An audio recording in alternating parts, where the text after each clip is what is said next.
سلام میکنم خدمت همه عزیزان پزشکان دلداده اصفهان و ایران و پزشکان همه جهان، برای اینکه هیچ کس بیش از این قشر نیاز به قدردانی نداره و شایسته شنیدن سلام نیست. شما میدونید که در دیانت‌ها گاهی سلام میفرستند به قدیسان، سلام علی آل یاسین، سلام علی ابراهیم. من امروز میخوام هم خدمت همه عزیزان پزشک سلام بفرستم و هم یه سلام خیلی گسترده تر، سلام جهانی بفرستم به همه بشریت. سلامی که به قول والت ویتمن سلو او موند، یعنی سلامی به همه جهان. چند وقت پیش من یه مطلبی روی فیسبوک گذاشتم که خطاب کرده بودم در واقع به سازمان ملل و توضیحاتی داده بودم که ما الان پادشاه شدیم، ما الان اسنت آدمی، یعنی اون عروج آدمی به این نقطه های شگفتی رسیده. ما امروز بر و بحر، علل بر و البحر که خداوند گفت ما حمل میکنیم، امروز تحقق پیدا کرده.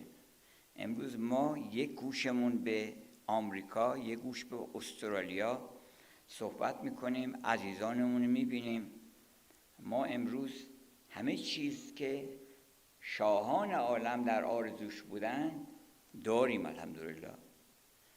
کی پادشاهی میتونسته یه همچین مانوری بده که تو هواپیما بشینه با سرعت 1000 کیلومتر طی طریق بکنه، بعد در عین حال یه مخدره جمیله هم براش چایی و شیرینی و اینها بیاره و ضمناً اخبار روزم گوش بکنه؟ این پادشاهه. من فکر نمی کنم پادشاهان قدیم کار زیادی نمیتونستن بکنن، یه موزیک نمیتونستن گوش بکنن. این گوته که توصیه کرده که همه آدم ها خوب روزی یه قطعه موسیقی خوب گوش بکنن، از کجا بیارن؟ خود گوته نمیتونست این کار بکنه، باید منتظر میشدن یه کسی رو پیدا بکنن. تازه یه دفعه می اومدن میزدن میرفتن. الان شما در زیر انگشتانتون تمام موسیقی های جهان هست، تمام کتاب های جهان هست، تمام مقالات دنیا هست، موزه های دنیا درش به روی شما بازه، زمین و آسمان و دریا و جنگل درش به روی شما بازه. کسانی میرن عمری میذارن روی این تحقیقات، عکس برداری میکنن، بعد میارن مجانا در اختیار شما قرار میدن.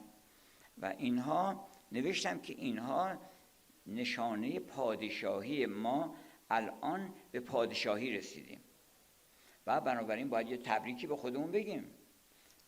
به قول نظامی میگه که چو از بحر هر کس دوری سفتنی است. یه ستایش از خودش کرده نظامی، گفته که چو از بحر هر کس دوری سفتنی است، سرودی هم از بحر خود گفتنی است.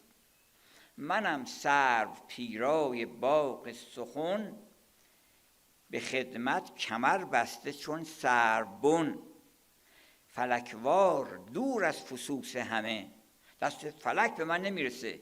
یه جایی ما نشستیم، فلکوار دور از فسوس همه، سرآمد ولی پایبوس همه. سرآمد هر قومی اون کسی که پایبوس هم است. این ستایش رو ما باید برای خودمون جشن میگیریم، سلبریت بکنیم. به قول والت ویتمن که خودش رو سلبریت کرده و گفته بوده که شما هر روز صبح بیاین و جلوی آینه و خودتون رو در آغوش بگیرین، چون نمیدونی کی هستی، نمیدونی چه عظمت و مقامی داری. What a piece of work is man. این آدمیزاد چه اعجوبه‌ایه. How noble in reason. چقدر خردش شریف و بالاست. How infinite in faculty.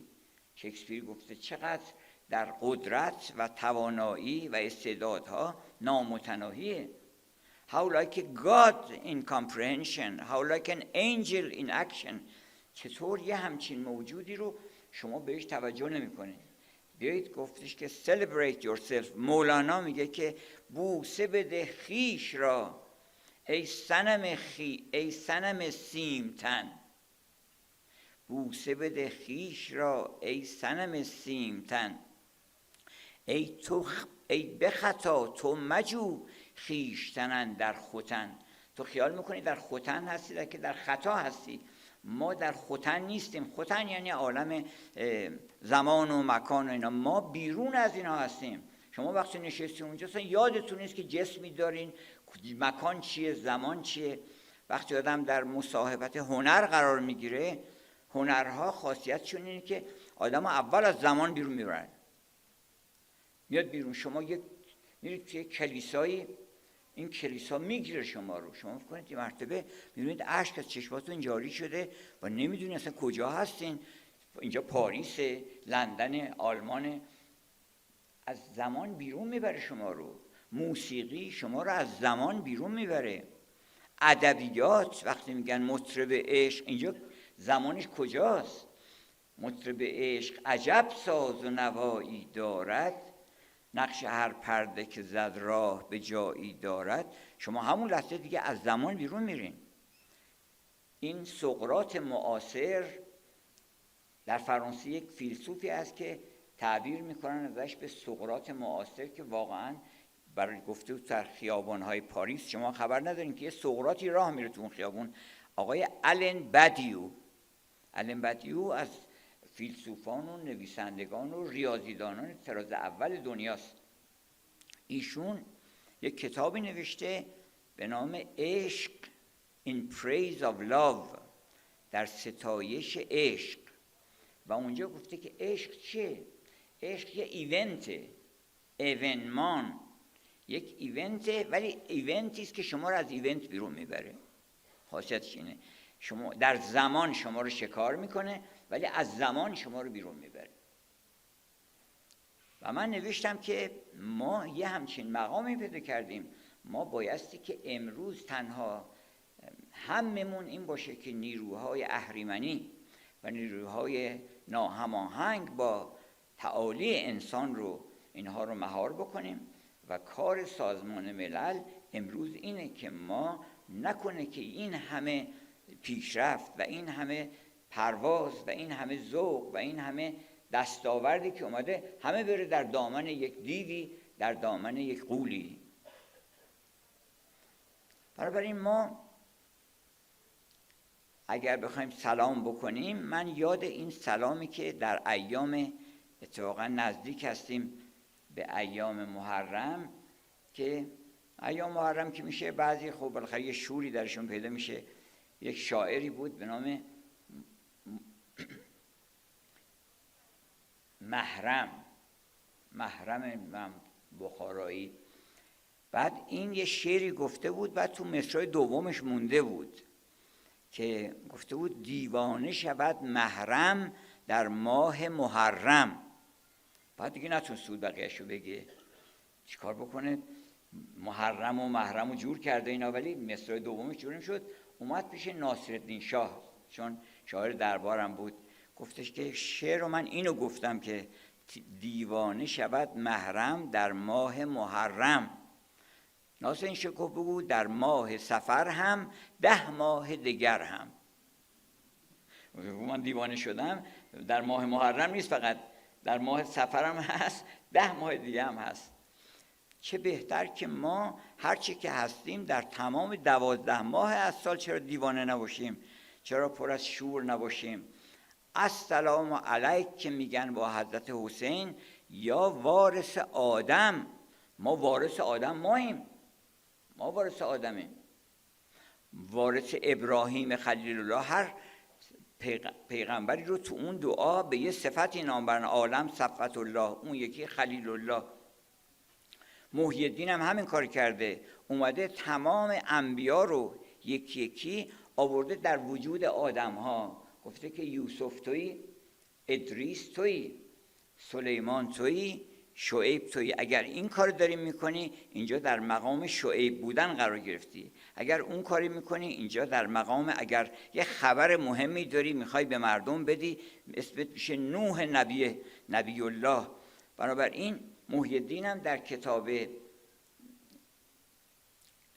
فصوص الحکم، یعنی جواهرات حکمت، همین تئوری رو داده که ما هرچی که هست در وجود ماست.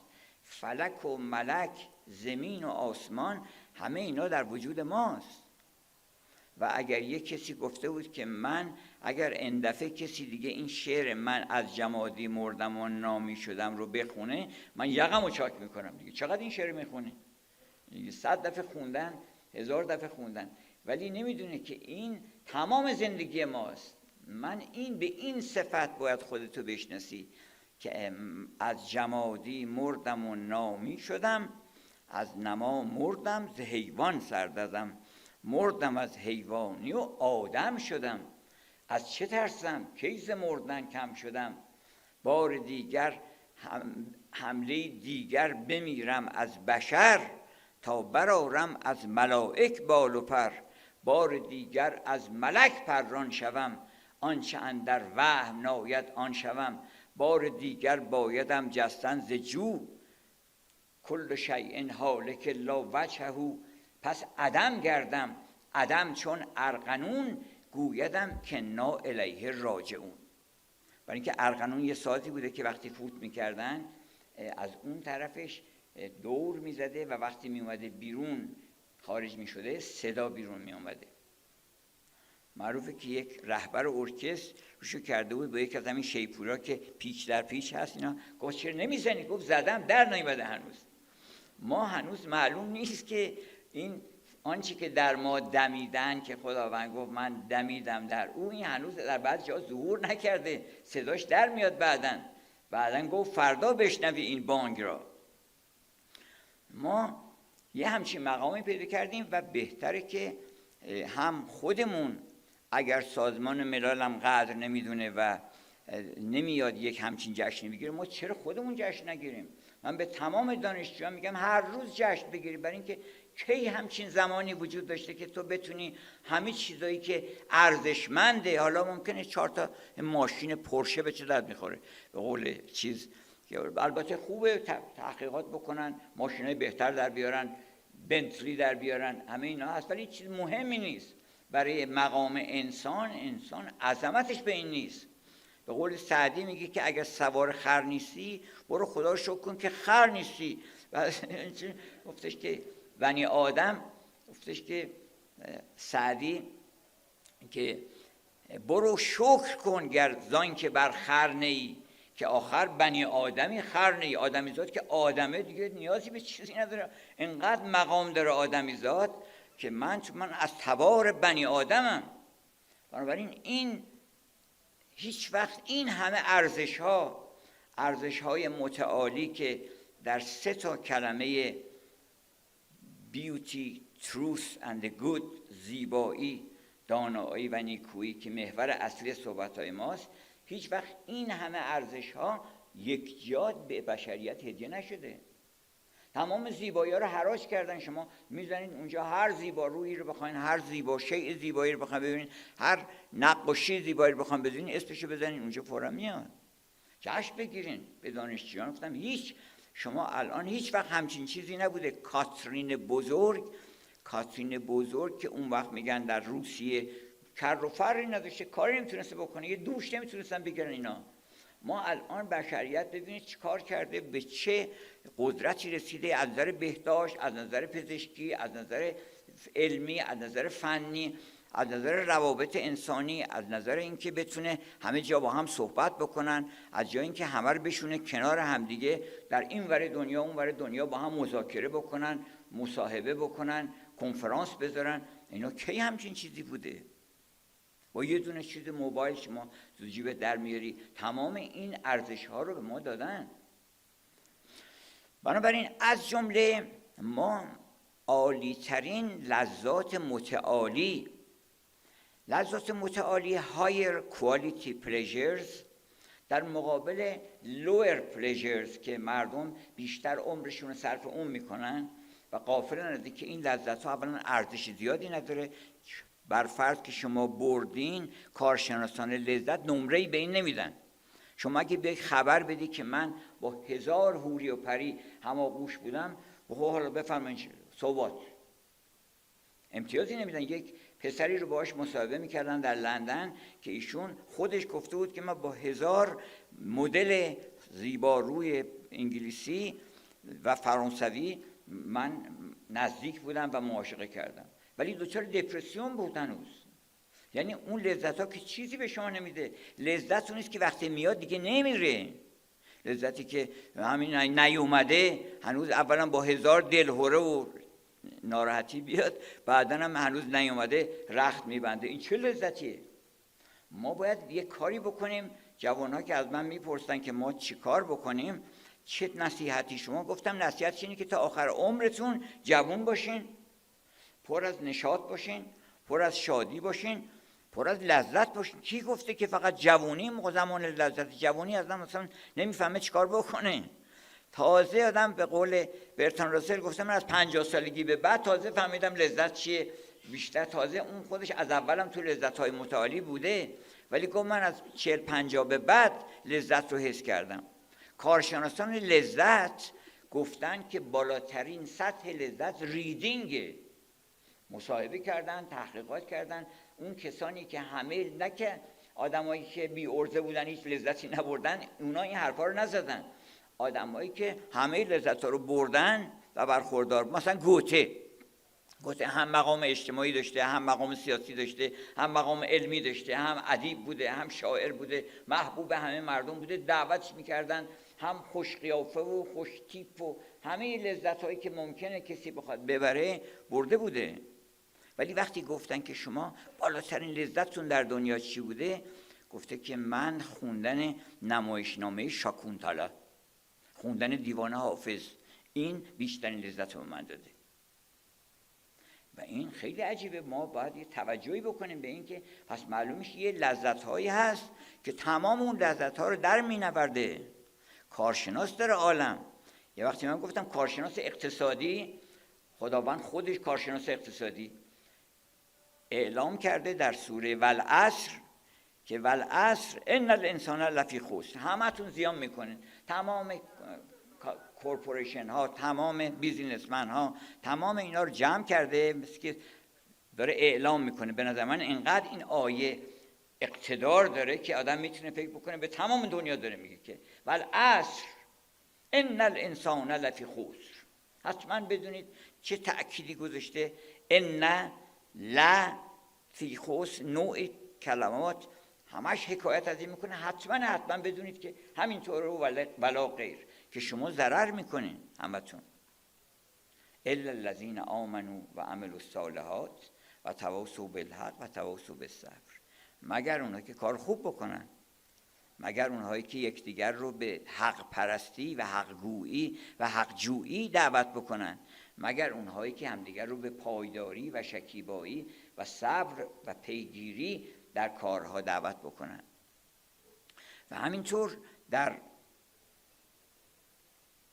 کارشناسی لذت هم اعلام کردن که به قول خواجه نصیر ظاهرا این نقل کرده این رو که بزرگان قدیم گاهی اوقات می اومدن از اتاقشون بیرون. من این تجربه رو داشتم، خودم میتونم حس بکنم که یه شب یک اپرایی رو گوش میکردم و داشتم دیوانه میشدم، هیچ کس نبود اونجا، من تک و تنها بودم. اومدم بیرون از اتاق تو حیاط، میخواستم یه عربده‌ای بکشم، یه مستی، بالاخره هر شرابی یه مستی داره و این میگیره آدم رو. می اومدن بیرون میگفتن این الملوک، پادشاهان کجان؟ این ابناء الملوک، شازده ها کجان؟ که مثلا فکر میکنن قدیم شاه و شازده بیشترین لذت میره. اصلا لذت اینطوری نیست. اصلا لذت مال آدمای خوب. اولا آدم‌هایی که کار بد بکنن اصلا لذتی نمیبرن، باطل میشه. یعنی این سیستم به هم میخوره، هارمونی بدنشون. شهر چیز که نیست، به قول شهر همس و شهر هرت، دو تا شهر بوده در قدیم که خیلی کار عجیب غریب اونجا میدیدن. یک کسی دیده بود که از اون میگن اونجا در شهر حمص، بعد اون مؤذن داره میگه که این مسلمان ها میگویند اشهد ان لا اله الا الله، باز این مسلمان ها میگویند اشهد ان محمدن رسول الله، همش هی تکرار میکنه، باز این مسلمان ها میگویند. اومد گفتش که پیش شیخ مسجد، گفت این چه وضعیه، این چه جور از اون گفتن؟ گفت این مشکلی نداره، برای اینکه ما اینجا از اون گو باید صداش خوب باشه، ما مؤذن خوش آواز نداشتیم اینجا، این جهود پیداش کردیم صداش خوبه ولی حاضر نیست بگه که اشهد ان لا اله الا الله. این نقل قول میکنه، میگه من اگه 2 بار بگم اشهد ان محمد رسول الله، من فوراً میگن آقا مسلمون شدی و دیگه کارم ساخته است. این عالم شهر حمص نیست، شهر هرت هم نیست. شما وقتی 2 تا دونه قوره بخورین بدنتون جواب میده، یه خورده میگن آقا سردیش کرده، یه خورده چیز بکنین میگه که گرمیش کرده. معلوم میشه که حساب و کتاب داره. یه ذره شما آقایون پزشکان بهتر از ما میدونن این رو که دقیقاً که کمترین چیزی رو بدن واکنش نشون میده و اینطوری نیست که شما هر کاری بکنین بعد اونم هیچ عکس العمل نشون نده. وقت چطور ممکنه فطرت باطنی ما مثلا دروغ میگه دروغ خوب نیست، وقت دروغ بگه، صدها دروغ بگه، حقوق آدم‌ها رو زیر پا بذاره، بعدم هیچ بلایی هم سرش نیاد؟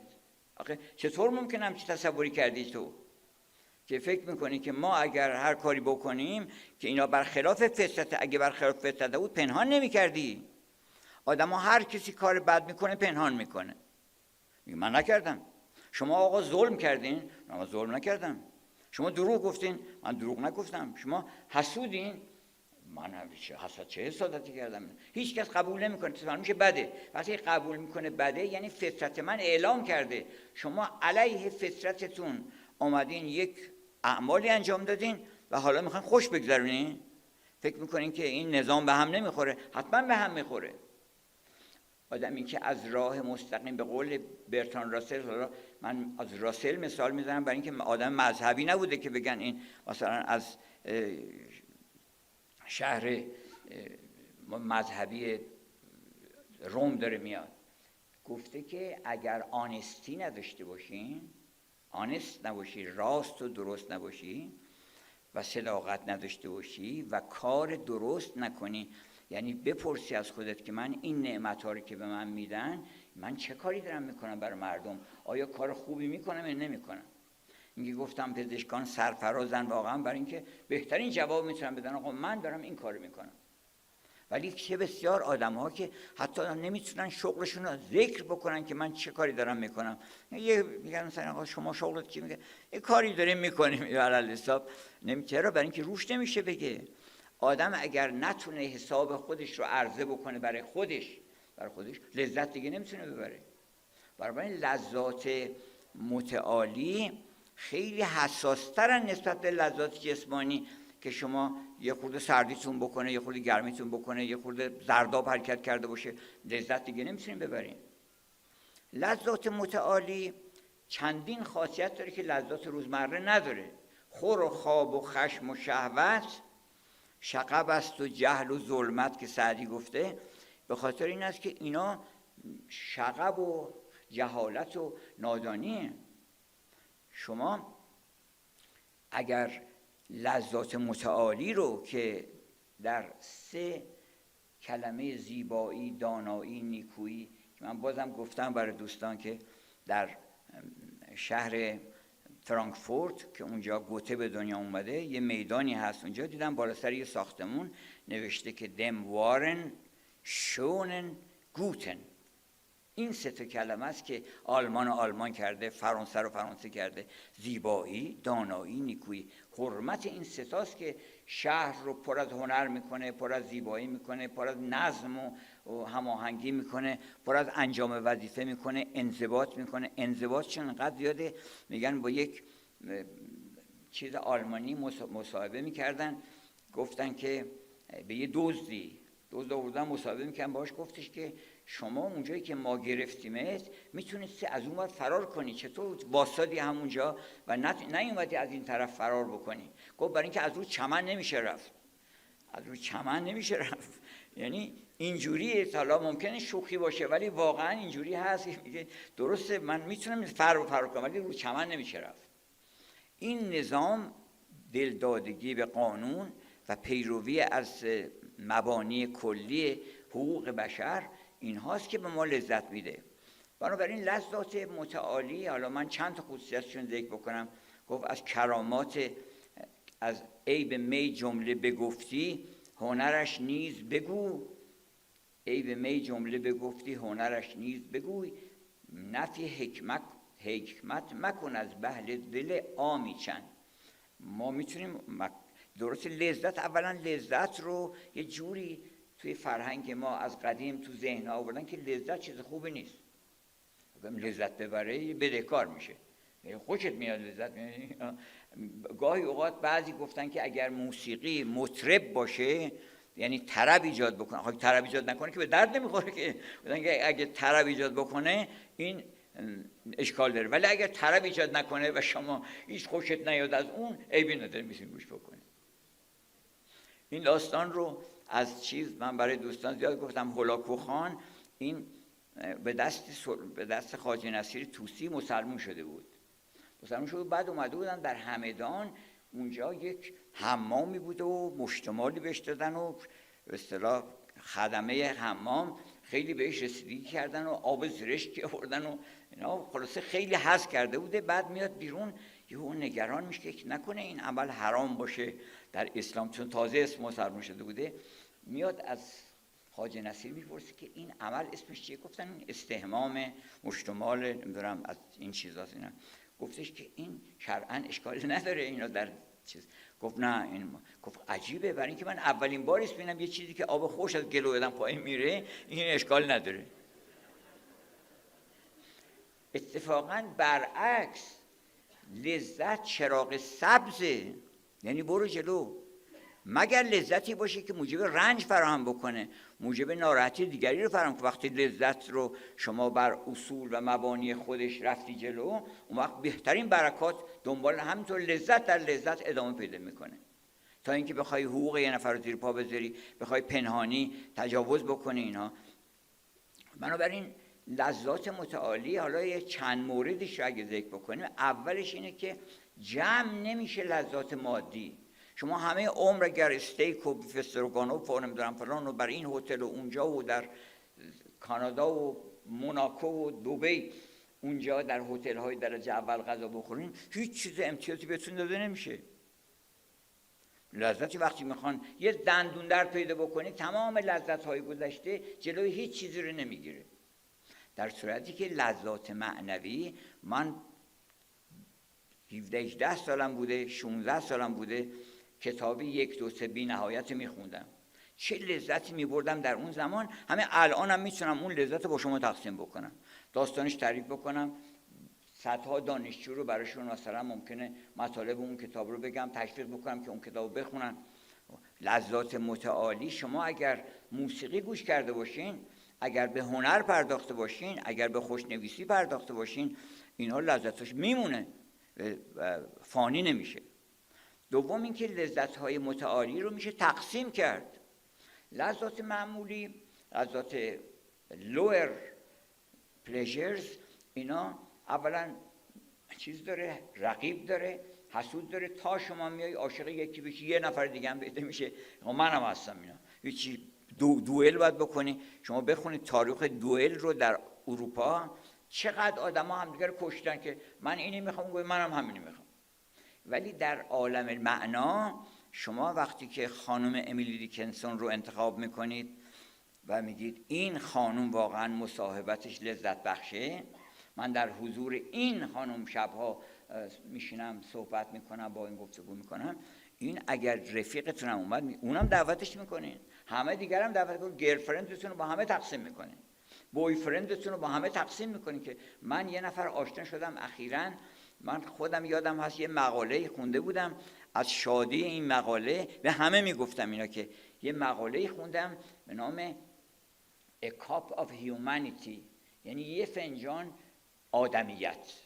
یه ژاپنی نوشته این رو، به قدر این مقاله لذت بخشه. من توصیه میکنم همه عزیزان الان مثل یک لعبتی میمونه واقعا این مقاله که آدم این کتاب رو بخونه.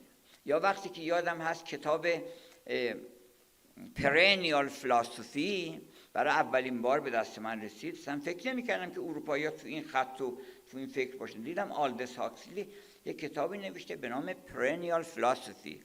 Perennial Philosophy یعنی جاویدان خرد، اون خردی که همه و همیشه قبول دارن و هیچ وقت از رونق نمیفته.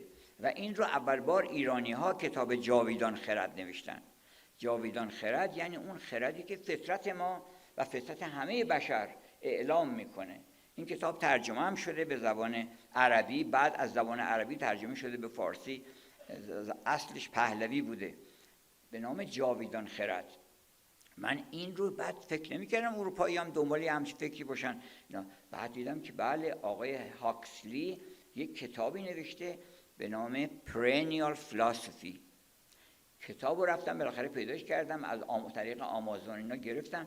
بعد دیدم چه کتابی این، تمام کوتیشناش از مولانا، شمس، ابو سعید ابوالخیر، توماس تراهرن، میلتون، نمیدونم ویلیام بلیک، از شاعرای بزرگ ایران و فرانسه و آلمان و انگلستان و هندوستان و از تمام دنیا، ولی بیشتر از شرق این تئوری رو گرفته و گفته ماکس چیز که من اگر که تا آخر عمرم دیگه این کار رو میکنم. فهمیدم که بشریت الان مشکلش چیه. مشکلش اینه که به تفرقه و دوئیت و گفتش که در بحر مایی و تویی افتادیم. ما تو بحر ما اینجوری هستیم ولی اون اونجوریه. ما اینطور بهتریم. یک چیزی گفتن، یک مسلمونی اومده بود پیش یه مسیحی، داشتن پوز پیغمبرشون رو میدادن. اینا گفتش تو چی میگی پیغمبر ما محمد بالاتره؟ برو نگاه کن ببین پیغمبر ما در قرآنتون اومده که رفته به آسمون، خداوند بردتش به آسمون. پیغمبر شما رو دفن کردن زیر زمین در مدینه است، قبرش هم اونجاست، برو نگاه کن. اینم خب ساده بود. اینا اومد جلو پیش شیخشون، گفت این دل ما رو خون کرد اینجا. پس پیغمبر ما چجوری شده که پیغمبر اونا رفته به آسمون، پیغمبر ما رفته زیر زمین؟ اینا خیلی سخت بود براش. اینا گفت این درسته، به خاطر اینکه اینا رو گذاشتن در ترازوی انسانیت که بکشن، مال اون رفت بالا این اومد پایین، برای اینکه این سنگین تر بود. خیالشون راحته، میخوان که یه جوری پیغمبر، خودشون نمیخوان بهتر از اون یکی دیگه بشن، میخوان پیغمبرشون بهتر از اون پیغمبر اون باشه. یه پیغمبر ما بهتر از پیغمبر شماست. و گور ما اومده بود یک چیزی ثروتمندی، بچه ثروتمندی، سعدی نقل میکنه، گفتش که این گور بابای من به کجا، گور بابای تو کجا؟ برای اینکه این دو تا خشت گذاشته رو هم دیگه، دو تا گلم مالیدن شده گور بابا. ولی گور بابای من سنگ های مرمر، سنگ رخام، بعد اطرافش تمام چیزهای سنگ خارا گذاشتن، بعد دورش گنبد گذاشتن، بعد کاشی گذاشتن. اینا و به چه چیزی ارتباطی با قبر بابای تو نداره. گفت اون بچه هم خیلی باهوش بود. اینا گفتش که بله، ولی فرقش اینه که روز قیامت که مردم از زنده میشن، اینا تا بیاد بابای تو از زیر اون سنگا بیاد بیرون، بابای من رفته بهشت، اینکه فوراً سرش میکنه بیرون. چیزی نیست که اینا بابای تو مدت‌ها طول میکشه تا بخواد از اون زیر خودش سرشو بکشه بیرون.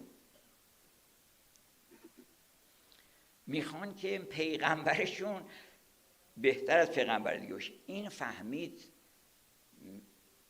جناب همین آلدس هاکسلی. یه آدمی بود که مدتی میگفتن که بولداگ داروینه.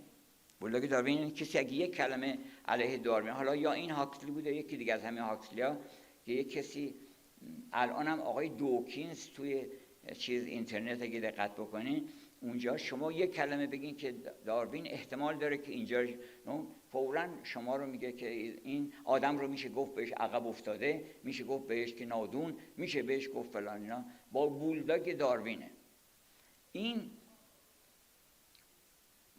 آمد گفتش که نه، من اگه بخوام بولداگ جایی بشم، من این فلسفه رو perennial philosophy تا آخر عمرشم مشغول همین کار بود. گفت من راجع به این می‌نویسم، راجع به این توضیح میدم، مردم رو دعوت میکنم به این که هممون یه دین داریم. اصلا این چه اختلافاتی به خودی را انداختین که ما اینجوری میگیم شما اونجوری میگیم؟ ما هممون یکی هستیم.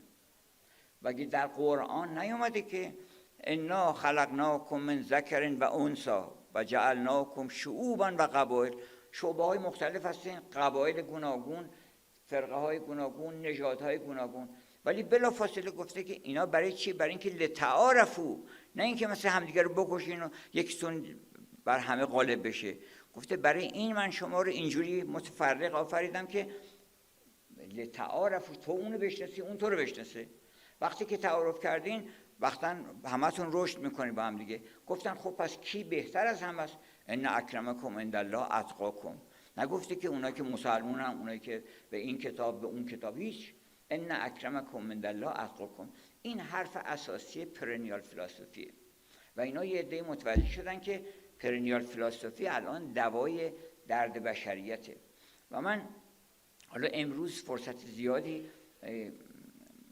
نداریم که من بخوام از اول داستان کتاب و از 2600 سال پیش که اولین مکتوبات، میراث مکتوب نوشته شده، تا الان بگم که ما چه ثروتی داریم.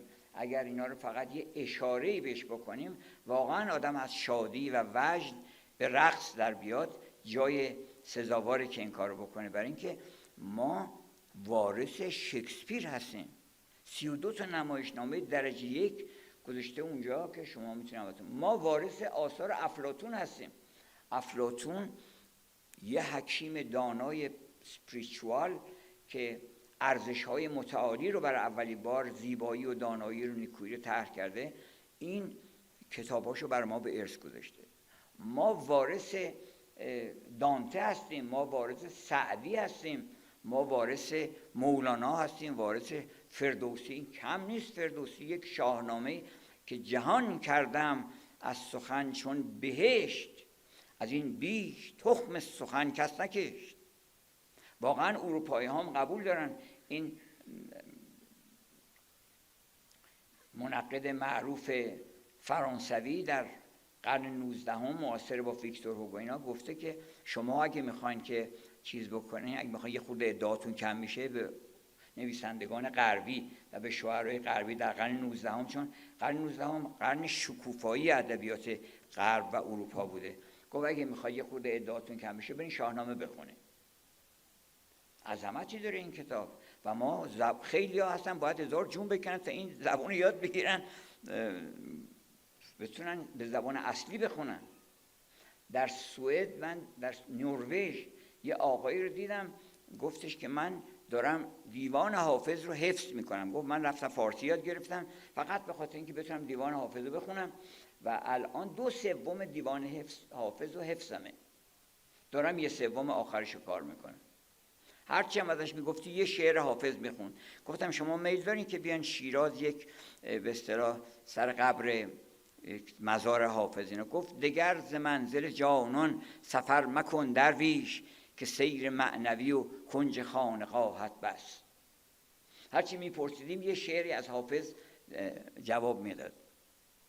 خیلی اصلا مشتاقن به این که بیان فارسی بخونن که بتونن حافظ رو الا یا ایها الساقی ادر کأسا و ناولها، که به نظر من در میخانه رو و المنة لله که در میکده باز است، با این غزل و با اون ساقی باقی، ساقی باده روحانی، ای ساقی باده روحانی زارم ز علایق جسمانی.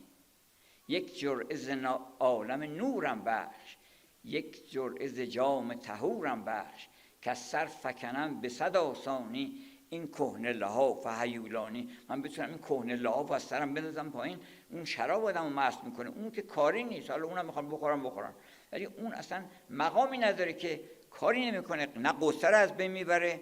به قول راسل گفته که توهمی ایجاد میکنه، قصه رو از بین نمیبره، ولی اینکه چون ارتباط شما رو کات میکنه با مرکز قصه هاتون، شما یه مدت فکر میکنید که کمی خوشحال شدید، وگرنه خوشحالی ایجاد نمیکنه. خوشحالی رو این شراب بیخیشی که من سرم خوش است و به قول حافظ به بانگ بلند میگویم که من نسیم حیات از پیاله میجویم. می خور که حیات جاودانی این است که به قول خیام می خور که ز دل قلت و کثرت ببرد. کم و زیاد فکر کم و زیاد نکنی، عطا بکنی، ببخشی به این به اون. می خور که ز دل قلت و کثرت ببرد. اندیشه 72 ملت که من از اینم، من اشعریم، من سنیم، من اینا رو همه رو از ذهنت بیرون میکنه. اندیشه 72 ملت ببرد. پرهیز مکن ز کیمیایی که از او یک جرعه خوری 1000 علت ببرد. این شراب رو اینا آوردن. المنت لله که در میکده باز است، زان رو که مرا بر در او روی نیاز است. میها همه در جوش و خروشند ز مستی، خمها همه در جوش و خروشند ز مستی. آن می که در آنجاست حقیقت نه مجاز است. اینه که حقیقتا شرابه و حقیقت بیخیشی و حقیقت لذت رو این به شما میده. بنابراین اینا اومدن این میخونه رو باز کردن. بگشاد محمد در خمخانه غیبی، بسیار کسادی به می ناب در آمد. مولانا میگه اصلا دکان اینا رو کساد کرد، منتها مردم خبر نشدن از اون هنوز. گفت چرا خبر اون نکردی؟ به قول چیز اسرائیل اومد بود بالا سر یه شیرازی، گفتش که کی هست اینا؟ گفت من اسرائیل اومدم. گفت برای چی اومدی؟ گفت اومدم جونسو بگیرم اینا. گفتش که چرا خبر اون نکردی؟ گفت خبرت کردیم، خبردار نشدی. این همه امکانات، این رفت اون رفت اینا، گفت خبرت کردیم، خبردار نشدی. بنابراین هنوز خبردار نشدن که این چه شرابیه در ادب فارسی که آدم نکس فکر میکنه که مثلا آیا کلام سرم هست؟ گفت مستی زن سبب. گفتش که گفت گویا غافلی که از سر در افتادت کلاه. گفت در سر عقل باید، بی کلاهی عار نیست. اون شرابی نیست که کلاه از سرت بیفته، سراییست که سر از تنت بیفته متوجه نمیشی. کله جویی نیابی سر، چه شیرین است بیخیشی. بیخیشی که میخوای نگاه میکنی اصلا سرت نیست، نیتت نیست، تمام دعواها سر همین سره. سران، کنفرانس سران که میذارن، اگه کنفرانس دلان بذارن اونو دعوا نمیشه. چرا؟ برای اینکه دلها میتونن با هم کنار بیان. سر، هر سری برای خودش سودایی دیگه داره. بنابراین سر رو بایستی گذاشت کنار که تو بگی من یه سر، اون یه سر دیگه. نه، ما هممون یه سریم. بنابراین ادبیات و این کتاب هاست که شما رو آشنا میکنه، مست میکنه، شاد میکنه و بعداً هم فارغ و بی‌نیاز میکنه از اینکه بخواین چارشه بدون این طرف اون طرف. شما رو واقعاً آمده بود آقا محمدرضا قمشه‌ای، معروفه، از اجداد ما نبوده ولی قمشه‌ای بوده. آقا محمدرضا قمشه‌ای اومده بود تهران که بره تو دادگستری، دعوا و کشمکش داشت با بعضی از برادراش که فلان باغ رو سهم اینو کم داده بودن، اینا زیاد بکنه و اینا. گفت یه نامه اگه میشه بنویسیم به وزیر دادگستری. قدیم خیلی خوب بود به نظر من، زمان خوبی بود برای اینکه پارتی یه آدم دانشمندی نامه می‌نوشت به وزیر دادگستری. الان آدم دانشمند بیچاره کاری نیست که تو دنیا همینطور شده که آدمای سیاسی هستن که شما با اون اگه وصل بشی اون میتونه کارت را بندازه. ولی این اومده بود پیش یه آخوندی که اونجا آقا محمدرضا قمشه‌ای، گفتش که نامه بنویسین. گفت والا من حرفی ندارم برات نامه بنویسم. به آقا محمدرضا گفته بود نامه بنویسم، ولی تو حیفی برای این کارا، تو بیا ولش کن اصلا اونجا، اونا رو فرض کن، اونا رو بده، همه رو اونا رو بده به اونا، بیا اینجا درس بخون. من حیف میبینم که تو باید درس بخونی. اومد و شد آقا محمدرضا قمشه‌ای که ملک و فلک رو به چیز حساب نمی که کره زمین بهش میدادن اونقدر خوشحال نمیشد که اینقدر فهمیده و آگاه و میدونید بهترین چیزها رو درباره محی الدین اون نوشته این دوره های اخیر. غرض از چیزهای دیگر این لذات متعالی، از خصوصیات دیگرش اینه که سن درش مداخله نداره. شما هر لذتی هست بالاخره آدم یواش یواش پا به سن میذاره، به سن گذاشت مثلا دیگه از سرش میفته، یا اینکه میگه از ما گذشته، یا البته بعضی میگن یک کسی با ویلیام بلیک نزدیک 90 سالش بوده مصاحبه میکنه میخواسته جوانی بوده، میگه که قربان بفرمایید که این چه احساسیه که آدم میکنه که به کلی شهوت او رو رها میکنه و دیگه این میل از دلش میره اینا. ویلیام بلیک گفته شما از یه آدم مسن‌تر بپرسین، چون از نرمن از بین نرفته هنوز. گفتش که از یه آدم مسن‌تر بپرسین. حالا این بالاخره دیر یا زود میره، ولی لذات متعالی تا آخرین روز زندگیش، میگن ابوریحان بیرونی تو بستر مرگ بوده، داشته میرفته، یه دانشمندی میاد باهاش سوال میکنه، سوال جواب میکنن، میگه این مطلبم بدونم بمیرم بهتره این که ندونم. علم تا آخرین لحظه، هنر تا آخرین لحظه و نیکویی تا آخرین لحظه. نیکویی اینقدر لذت داره که تا آخر عمر، یعنی اون نقاشی که میخوندید داستانشو در داستانهای او هنری، نقاشی که آمد تو هوای سرد، یه دختری توهم شده بود براش که اگر این برگ بیفته، آخرین برگ از این درخت بیفته، the last leaf بیفته، من میمیرم. و واقعا بعضی اوقات آدم با توهم میمیره، واقعا حقیقتا اینطور رخ میده. این میره شب چیز پیرمردم بوده، میره یک برگی میکشه با چه دقتی با چه ظرافتی که فردا صبح که این بلند میشه میبینه نه برگ نیفتاده، بعدم 2 روز بعدم میگه نیفتاده، اصلا از سرش میره این وسوسه‌ای که داشته. این کار نیکو تا آخرین لحظه آدم لذتش میتونه ببره، تا آخرین لحظه از موسیقی میتونه اصلا مثلا موسیقی رو بذاره و از عالم بره، یعنی میتونه با صدای موسیقی از این عالم بره. موسیقی خودش در واقع بهترین تشییع جنازه است. یعنی اگر کسی بخواد تشییع جنازه، چون جا خیلی مسائل دیگری رو مطرح میکنن تو تشییع جنازه، گفتش که چیز گفته بودن از مولانا نصرالدین، پرسیدن که ما وقتی داریم تشییع جنازه میکنیم بهتره که جلوی جنازه بریم یا عقب جنازه یا دست راست یا دست چپ؟ مولا گفتش که فقط تو تابوت نباشین، هر جا دیگه باشین عیبی نداره. یکی دیگه آمده بود، داشتن یک کسی رو دفن میکردن، روشم داشتن استولاب آورده بودن و دستگاه های دقیق از این ور میکردن، گفت 2 سانت این ورتر اینا میخواستن که، گفت چیکار داریم میکنی؟ درویشی رد میشد اونجا، گفتن چیکار میکنین؟ گفتش که ما میخوایم مرده رو روشو بکنیم به طرف قبله. گفت که دیر شده، الان دیگه دیر شده، باید زودتر از این کارو میکردین. بنابراین ما بایستی که قبل از اینکه دیر بشه، موسیقی خودش با ما همراهی خواهد کرد. موسیقی بهترین تسلای خاطره، بهترین خبر بعد از انبیا. به نظر من که اونا نبی بودن، موسیقی دانان هم خبر آوردن. موزارت گفته ببین اینجایی که داری میری نترسی، اینجاست که من دارم عکسش میگم، نغمه هاشو دارم میخونم برات. یعنی زیر پای تو، زیر پایت پرنیان ببینی. بنابراین من فقط به یه مسئله اکتفا میکنم، فرصت زیادی فرصت رو فوت کردم در واقع خودم، و حالا اگر که بحث گفتگویی هم خواستیم داشته باشیم، تو اون گفتگو میتونیم سوالاتی رو پاسخ بدیم. ولی ژانر ریدینگ اگر جوانها بخوان، جوانها همه شماها و خود منم میتونیم جز جوانها باشیم، برای اینکه مشتاق ریدینگ هستیم، مشتاق خوندن هستیم و الحمدلله امکانات خوندن هم برای هر چیزی که دلمون بخواد هست. بنابراین چه چیزایی رو بخونیم؟ من چندین نوع رو پیشنهاد میکنم. یکی بیوگرافی.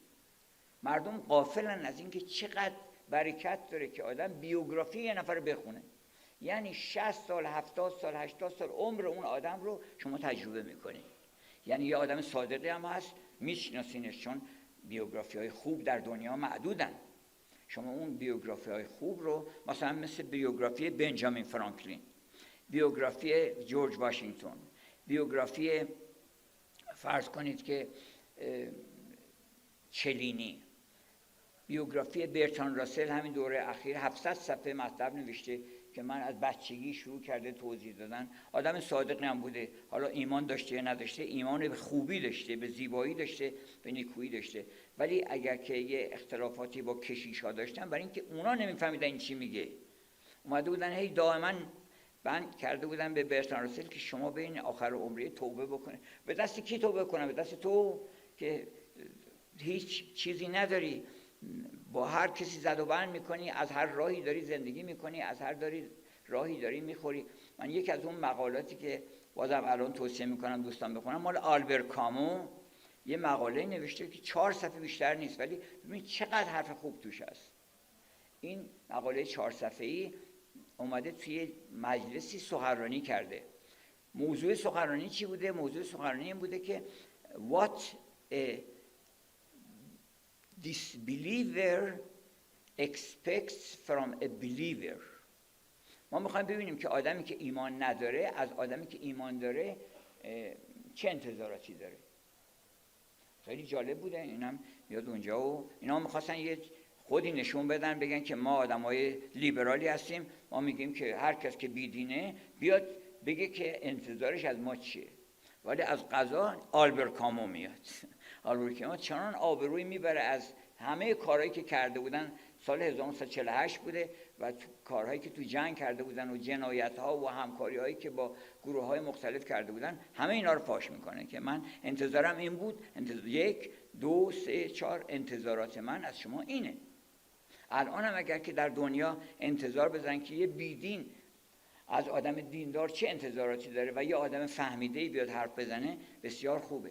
بنابراین بیوگرافی ها رو من توصیه میکنم که چند تا بیوگرافی خوب که یکیش هم همین که بیوگرافی برتراند راسل هست، بیوگرافی ساموئل جانسون هست، بیوگرافی غزالی هم اتفاقا خوندنیه برای اینکه خودش المنقذ من الضلال، اونم خیلی چیزا آدم یاد میگیره. بیوگرافی دکارت در اون کتاب دیسکور دو لا متد در اونجا، اینا فوق العاده کتاب‌های خوبیه. یکی کتاب‌هایی است که کتاب‌های کوتیشنه. اینا میان کوتیشن ها بهترین جواهرات حکمت رو از همه موسیقیدانان اومدن جمع کردن که راجع به موسیقی کی چی گفته. همه کسانی که در ادبیات غرب راجع به موسیقی صحبت کردن، اسم دیکشنریش چیزی من به شما میدم، A Dictionary of Musical ببخشید A Dictionary of Music. A Dictionary of Music. اونجا مال وردورث، انتشارات وردورث. اگه بگیرین این کتاب حدود مثلا 300-400 صفحه مطلبه و چقدر حرفای خوب. یعنی شما اگه این کتاب بخونین از نو عاشق موسیقی میشین، از نو دست موسیقیدان ها رو، موسیقیدانان بزرگ جهان رو اونجا به اکرام خواهید فشرد. یکی دیگه پس کتاب های کوتیشن من توصیه میکنم. و الان هم شما بهتره که هر آدمی رو اول با کوتیشناش آشنا بشین.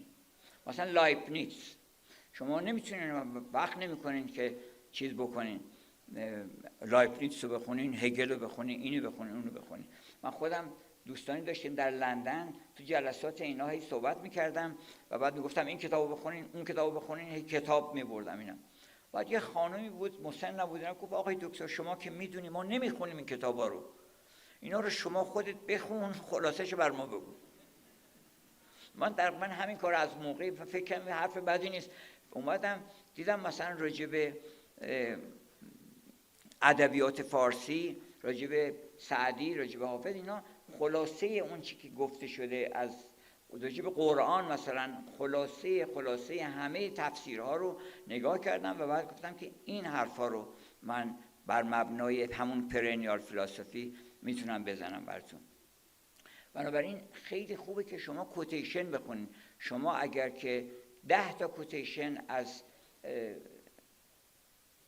همین لایبنیتس معروف فیلسوف قرن معاصر نیوتن بخونین، یواش یواش آدم فکر میکنه که گفت یک ذره ز حسن لیلیت بنمایم، عاقل باشم اگر تو مجنون نشوی.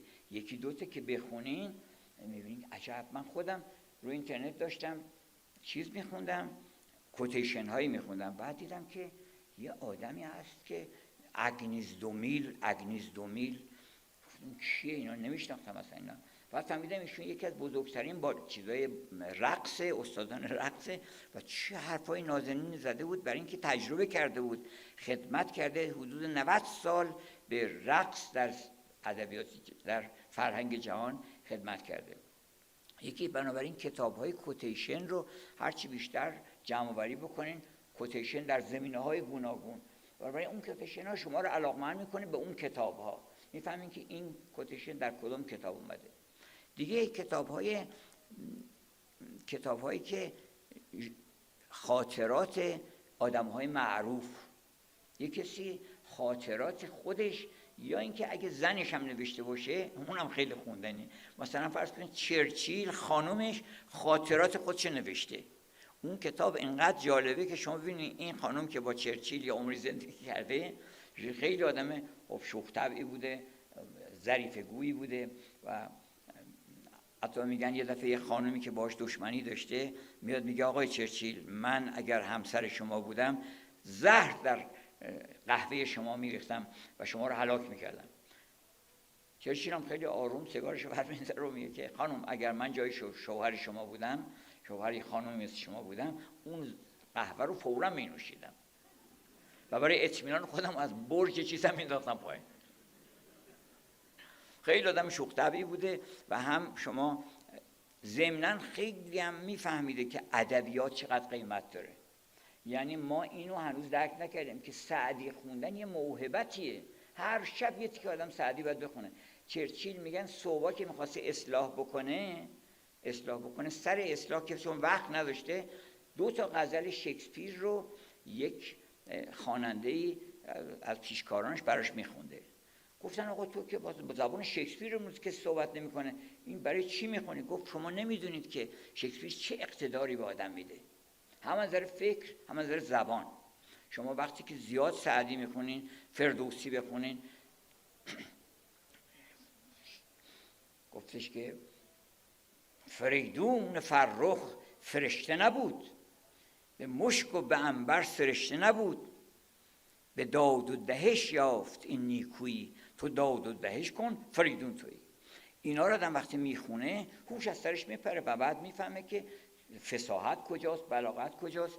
بعدن هم چقدر ما میتونیم اقتدار داشته باشه و آدم مقتدر میشه. اعتماد به نفس که الان خیلی نگرانشن که داشته باشه، اعتماد به نفس اول آدم انسانیت رو باید درک بکنه که ما از تبار آدمی زادیم و ما از هیچ کس کم نیستیم، هر چی که هستیم از هیچ کس کم نیستیم اگر آدمی زاد باشیم. دوم اینکه با ادبیات باید آشنا باشین، با موسیقی باید آشنا باشین، با رقص باید آشنا باشین، با اپرا. یکی از چیزهای خوندنی من توصیه میکنم مجموعه اپراها رو. اپراها داستانهای بسیار قشنگی هستن که به صورت اپرا تنظیم شده و اپرا یه هنر خیلی عجیبیه که شما در این هنر اگر از پشت به نفر خنجر بزنین آواز میخونه. خیلی شما رفتین اپرا برین ببینین که اونجا میبینید که اگر یک کسی رو یه مرتبه نیزه‌ای در بدنش فرو بکنن ادامه اون آواز رو داره میخونه. مثل موسیقی چیزای ایرانی میمونه، مینیاتورهای ایرانی هم خیلی عجیبه که اگه سر یه نفر رو دارن میبرن هیچ چندشاور نیست. شما احساس میکنین که هر چی که هست درست. زیبایی در مینیاتور ایران همه جا موج میزنه. خلاصه این کتابا رو افرادی به زبان فارسی هم هست، به زبان انگلیسی هم که اکثرا دوستان همشون زبان انگلیسی رو خیلی خوب میدونن، به خصوص اطباء. من توصیه میکنم که اپراها رو مورد مطالعه قرار بدین. کتاب اپراهای بزرگ اثر حسن شهباز هم اونم برشته اینا رو خلاصه کرده. علاوه بر این اگه هیچ کدوم از اینا میسر نشد، کتاب‌هایی که کتاب‌های بزرگ رو خلاصه کردن از اینا هم زیاده که شما مثلا در 20 صفحه در 15 صفحه یک کتابی رو برای شما جوهرش رو به شما میده. منطق الطیر رو نمیدونم، کتاب تئودیسی لایبنیتس رو، کتاب‌های شکسپیر رو، اینا رو خلاصه میکنن و این خلاصه ها خیلی هم شیرینه، گاهی اوقات از اصلا بهتره، برای اینکه شما الان فرصت نمیکنین کتاب‌های اصلی رو بخونین. بنابراین من توصیه‌ام اینه به همه، به اول به خودم و به همه عزیزان، اینه که غنیمت، شما میدونم اهل مطالعه هستین ولی آدم هوشیار میشه گاهی اوقات که عجب هست بیشتر و بیشتر و بیشتر ما میتونیم مطالعه بکنیم و این لذت متعالی رو تا آخر عمر داشته باشیم. و این که سعدی گفته که بخت جوان دارد آن که با تو قرین است، پیر نگردد که در بهشت برین است. برای اگه میخواین، تا من به جوانا گفتم که اگه میخواین تو بهشت باشین، در مصاحبت سعدی باشین، در مصاحبت مولانا باشین. آن شاهدین، این بقیه شاهدا همشون رنگ میبازن و از بین میرن. یه کسی میگفت، یه خانمی که من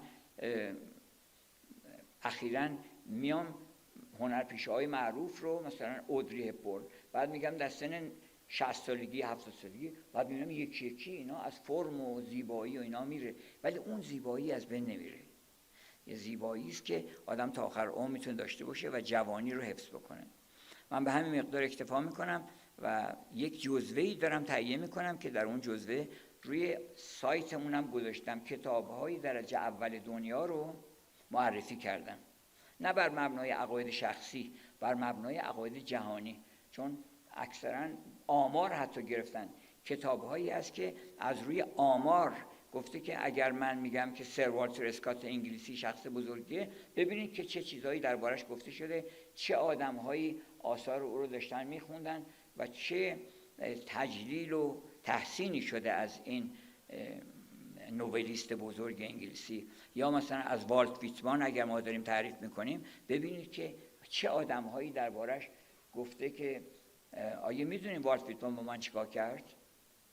اینو رابرت لوی استیونسون که خودش نویسنده بزرگه گفته میدونید والت ویتمان با من چیکار کرد؟ والت ویتمان اومد معبد وجود من و تبرنکل وجود من رو بلند کرد، دمرو کرد، فوت کرد و تمام اندیشه های باطل و تار عنکبوت و خیالات که بیشتر جمع کرده بودم به عنوان فضائل و کمالات در خودم جمع کردم، همه رو فوت کرد، 2 مرتبه گذاشت بر مبانی درست گذاشت اونجا و من فهمیدم که چیکار باید بکنم.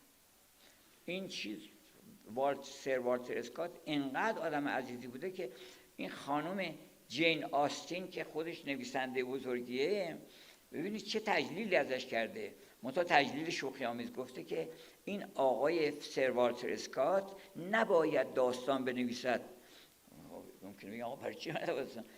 چون همش داستان نویس بوده. نباید داستان بنویسد، اون هم داستان‌های به این خوبی.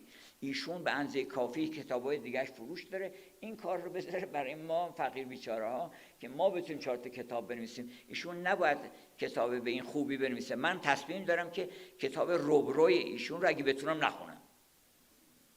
نمیتونستن نخونن، اصلا شیفته کرده بوده همه رو در زمان خودش. بنابراین ما باید شیفته سعدی و حافظ و مولانا و نظامی و چیز باشیم. من ختم میکنم به یه شعری.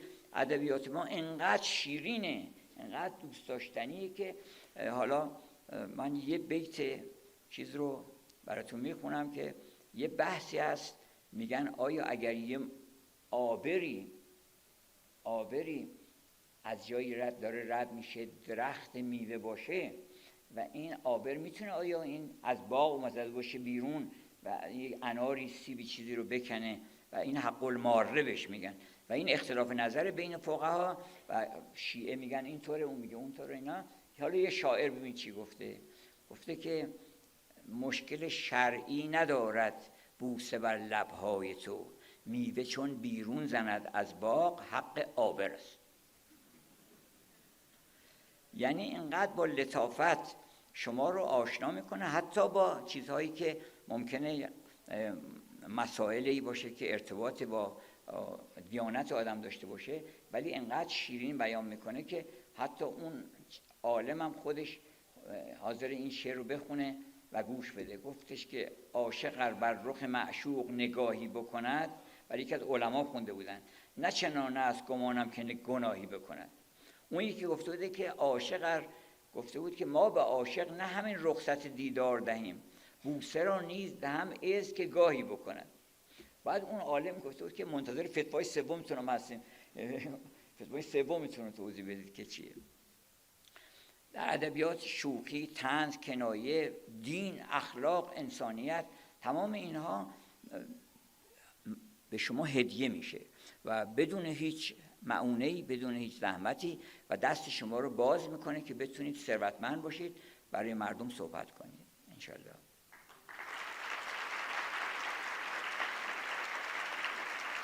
خواهش میکنم.